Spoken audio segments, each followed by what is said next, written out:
Hi dears, welcome to my YouTube channel. രാവിലെ തന്നെ ഞാനും കുഞ്ഞിപ്പെണ്ണും എണീറ്റ് വരുന്ന കാഴ്ചയാണ് ഈ കണ്ടുകൊണ്ടിരിക്കുന്നത്. പൊന്നൂസാണെങ്കിൽ ഇതുവരെ എണീറ്റിട്ടില്ല. കുഞ്ഞിപ്പെണ്ണ് രാവിലെ എണീറ്റതുകൊണ്ട് ഞങ്ങളിങ്ങ് എണീറ്റ് പോകുന്നു കേട്ടോ. വീഡിയോ ഇടുന്ന മിക്ക ദിവസം തന്നെ ഞാൻ ഡേ ഇൻ മൈ ലൈഫ് തന്നെയാണ് ചെയ്യുന്നത്. ഇന്നും അതുപോലെ തന്നെ ഒരു ഡേ ഇൻ മൈ ലൈഫ് ചെയ്യാമെന്ന് വിചാരിച്ചു കേട്ടോ. ഇന്ന് ഞങ്ങൾ എണീറ്റ് പാടെ ആദ്യം പോയത് വീടിൻ്റെ പുറകുവശത്തേക്കാണേ. വേറൊന്നുമല്ല, കുറച്ച് സൂര്യപ്രകാശം കൊള്ളാൻ വേണ്ടി പോയതാണേ. ഇളം വെയിൽ കൊണ്ടിട്ടുണ്ടെങ്കിൽ വൈറ്റമിൻ ഡി കിട്ടുമെന്നല്ലേ പറയുന്നത്. അപ്പോൾ കുറച്ച് വൈറ്റമിൻ ഡി കിട്ടാൻ വേണ്ടി ഞങ്ങൾ കുറച്ച് വെയിൽ കൊള്ളാൻ വേണ്ടി പോയതാണേ. ഇവിടെ നിന്ന് വെയിൽ കൊള്ളാൻ നല്ല കേട്ടോ. കാരണം സൂര്യന്റെ ഇളം ചൂടുള്ള വെയിലും ഉണ്ട്, പിന്നെ പുറകുവശത്ത് ബാക്ക്ഗ്രൗണ്ട് ഇങ്ങനെ പുഴയും ഒക്കെ ആയതുകൊണ്ട് ചെറിയ തണുപ്പും ഉണ്ട്. അതിനെ ഒന്ന് ബാലൻസ് ചെയ്യാൻ വേണ്ടി സൂര്യപ്രകാശം ഉണ്ട് കേട്ടോ. അടിപൊളിയാണേ. ദോശയ്ക്കുള്ള മാവ് ഇന്നലെ അരച്ചു വെച്ചിട്ടുണ്ടായിരുന്നേ. ചുമ്മാ ഒന്ന് പോയി ഇളക്കി നോക്കിയെന്നേ ഉള്ളൂ. ഒരു ദോശ ഞാൻ ചുട്ടു, ബാക്കി ദോശയൊക്കെ അമ്മയാണ് ചുട്ടതേ.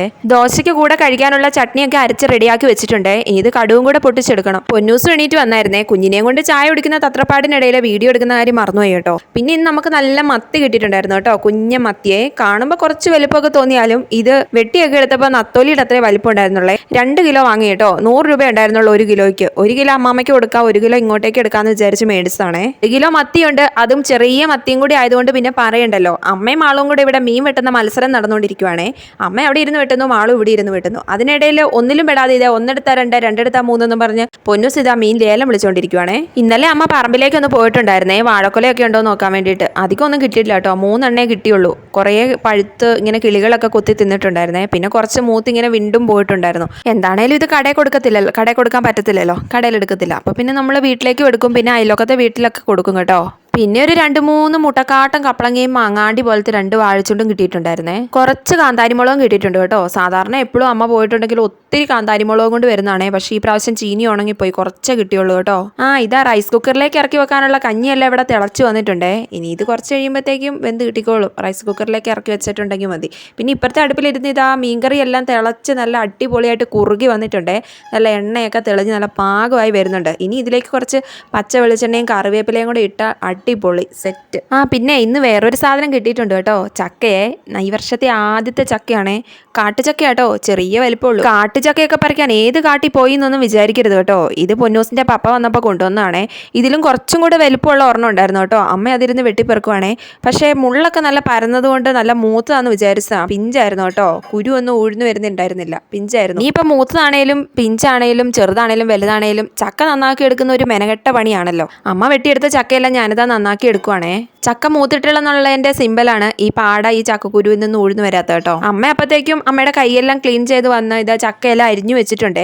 പിന്നെ ഇതിന്റെ കൂടെ കുറച്ച് ചക്കക്കുരുവും കൂടി ഇടുന്നുണ്ട് കേട്ടോ. പിഞ്ച് ചക്ക ആയതുകൊണ്ട് ഒരു ടേസ്റ്റ് കാണത്തില്ല, വെള്ളച്ചവയായിരിക്കും. അതുകൊണ്ട് പിന്നെ കുറച്ച് ചക്കക്കുരുവും കൂടെ അരിഞ്ഞിടാന്ന് പറഞ്ഞിട്ടുണ്ട്. ബാക്കി ചക്കക്കുരു എല്ലാം കൂടെ ഞാൻ പൊളിച്ച് വെച്ചിട്ടുണ്ട്. അമ്മ പറഞ്ഞത് പൊളിച്ച് ഫ്രിഡ്ജിൽ വെക്കാം, 2 ദിവസം കഴിഞ്ഞിട്ട് തോരൻ വെക്കാലോ. ഡാഡിക്കാണെങ്കിൽ ചക്കയും ചക്കക്കുരു എന്ന് വെച്ചാൽ ജീവൻ, അവിടെ ചത്ത് വീഴും.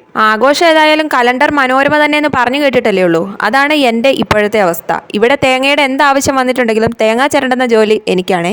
ഇതുപോലെ സ്പീഡിലങ്ങ് ചിരണ്ടിക്കോളും, അല്ലാതെ സ്പീഡ് കൂട്ടി വെച്ചേക്കുന്നല്ല കേട്ടോ. ഇതൊരു റിക്വസ്റ്റഡ് വീഡിയോ എടുക്കുന്ന പരിപാടിയാണേ. ഇത് താഴത്തെ വീട്ടിലെ തങ്കച്ചൻ ചേട്ടനാണേ. ഇടയ്ക്കിടയ്ക്ക് എൻ്റെ വീഡിയോയിൽ വരുന്ന ആളാണേ. ചേട്ടനാണെങ്കിൽ കാപ്പിക്കുരു നിരത്തിക്കൊണ്ടിരിക്കുക. അതിനിടയിൽ എന്നെ ഫോണും കൊണ്ട് കണ്ടപ്പോൾ പറഞ്ഞു, മോളെ വീഡിയോ എടുക്കുവാണോ? എടുക്കുവാണെങ്കിൽ ആദ്യം തൊട്ടെടുക്കണം, കാപ്പിക്കുരു നിരത്തുന്നതും പിന്നെ കുടഞ്ഞിടുന്നതും എല്ലാം എടുക്കണം എന്ന് പറഞ്ഞു കേട്ടോ. എന്നിട്ട് തിരിഞ്ഞു നോക്കി പറയുക, വീഡിയോ എടുത്തുകൊണ്ടിരിക്കാതെ കാപ്പിക്കുരു നിരത്താൻ ഇറങ്ങി വാ കൊച്ചേന്ന്. പിന്നെ എൻ്റെ ഒരു സബ്സ്ക്രൈബർ പറഞ്ഞാൽ പിന്നെ എനിക്ക് ചെയ്യാതിരിക്കാൻ പറ്റുമോ? എനിക്ക് വീഡിയോ എടുത്തു തരാൻ ആളില്ലാത്തത് കൊണ്ടും പിന്നെ വീഡിയോ സ്റ്റാൻഡും പൊക്കി പിടിച്ചുകൊണ്ട് പോകണല്ലോ എന്ന് ഓർത്തത് കൊണ്ടും ഞാൻ കാപ്പിക്കുരു നിരത്തുന്ന വീഡിയോ ഒന്നും ഞാൻ എടുത്തില്ല കേട്ടോ. അതെല്ലാം കഴിഞ്ഞ് കയറി വന്നപ്പോൾ അമ്മ അതേ ചക്കയും ചക്കക്കുരുവും കൂടെ വേവിച്ച് വെച്ചിട്ടുണ്ട് കേട്ടോ.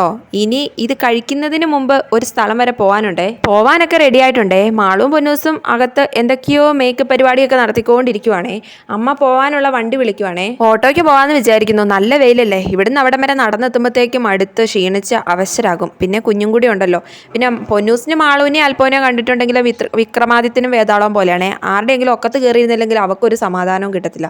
എന്ത് വാങ്ങാനാ വന്നേന്ന് ചോദിച്ചാൽ കുറച്ച് നൈറ്റ് ഡ്രസ്സൊക്കെ വാങ്ങണമായിരുന്നേ. പൊന്നൂസിനും കുഞ്ഞിനും ഒക്കെ വീട്ടിലിടുന്ന കുറച്ച് ഡ്രസ്സൊക്കെ മേടിക്കണം. പിന്നെ കുഞ്ഞിന് കുറച്ച് നല്ല മെറ്റീരിയൽ മേടിച്ച് തയ്പ്പിക്കാന്ന് വിചാരിച്ചു കേട്ടോ. പുറത്തേക്ക് പള്ളിയിലൊക്കെ പോകാൻ കൊണ്ടുവന്ന് കുട്ടി നല്ല ഡ്രസ്സൊക്കെ അല്ലെങ്കിൽ മേടിച്ചിട്ടുണ്ടെങ്കിൽ നല്ല കോട്ടൺ ഡ്രസ്സൊന്നും കിട്ടത്തില്ല. ഫുൾ നെറ്റും വർക്കൊക്കെ വെച്ചതാണ്. അതൊക്കെ ഭയങ്കര ബുദ്ധിമുട്ടല്ലേ. അപ്പോൾ അങ്ങനെ കുറച്ച് മെറ്റീരിയലൊക്കെ മേടിക്കാമെന്ന് വിചാരിച്ച് ഇറങ്ങിയതാണ്. അമ്മയ്ക്ക് പിന്നെ പണ്ടേ നല്ല ഡ്രസ്സിങ് സെൻസ് ഉള്ളതുകൊണ്ട് പെട്ടെന്ന് തന്നെ ഞങ്ങൾ ഡ്രസ്സൊക്കെ എടുത്ത് വീട്ടിലെത്തി കേട്ടോ. ബില്ലൊക്കെ പേ ചെയ്ത് പിന്നെ ഞങ്ങൾ എവിടെയും താമസിച്ചില്ല കേട്ടോ. പെട്ടെന്ന് തന്നെ വീട്ടിലെത്തിയപ്പോഴത്തേക്കും വിശന്ന് അടപ്പ് തെറിച്ചിട്ടുണ്ടായിരുന്നേ. പിന്നെ രാവിലെ ഫുഡൊക്കെ ഉണ്ടാക്കി വെച്ചതുകൊണ്ട് അതൊക്കെ അങ്ങ് കഴിച്ചു. വന്നപ്പോൾ തന്നെ കുഞ്ഞിപ്പെണ്ണാണെങ്കിൽ ഉറക്കം പിടിച്ചിട്ടുണ്ടായിരുന്നേ. ഞാൻ ഫുഡ് കഴിച്ച് കഴിഞ്ഞ പാടെ കുറച്ച് തുണി ഉണ്ടായിരുന്നു വാഷ് ചെയ്യാൻ വേണ്ടി, അതിനുള്ള പരിപാടിയിലാണേ. ഇന്നിനി കൂട്ടിയിട്ടിട്ടുണ്ടെങ്കിൽ നാളെ ഇതിന്റെ ഇരട്ടിയാവും. അതുകൊണ്ട് പിന്നെ അതെല്ലാം അങ്ങ് കയ്യോടെ ചെയ്യാന്ന് വിചാരിച്ചു.